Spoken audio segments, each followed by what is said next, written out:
Maja fängt jetzt da bei der Leni als Aushilfe an und zieht um zu der Tina und der Sarah. Die Moorschreiberin möchte sein Amtsstumm ganz nach Feng Shui ausrichten und ruckt wegen den mit der Rosi zusammen. Danach stellt sie außer, dass das nicht not ist und drum bleibt wieder alles wie es ist. Danach gibt ihre Rosi einen Tag lang frei. Aber das muss wieder zurücknehmen, weil ihrer sonst die Arbeit über den Kopf wächst. Bei der Gymnastik macht Uschi ein paar kreislige Tapperer an die Wand. Das möcht's nachher verstecken, aber sein Alter kommt dahinter.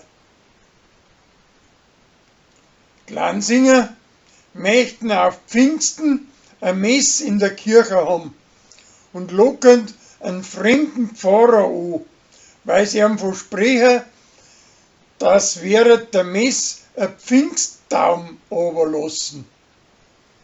Die bastelt der Sascha ganz geschwind und weil es noch nicht Drucker ist, sorgt's am Pfarrer bei der Mess aufs Gewand auf.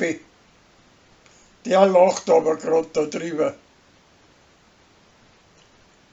Die Maja zieht sie ungefragt einen Fetzen von der Tina an. Die macht aber umgekehrt das nachher auch und drum lassen sie schließlich alle zwei bleiben. Ein Gregor seiner preisischen Spuse, ihre überspannende preisische Mutter, schlagt Lansing auf und mischt sie in denen zwei einer Liebschaft ein und bringt sie ein wenig auseinander. Und drum haben sie froh, dass der Josef am letzten Tag mit ihrer auf Bayerkofen fährt.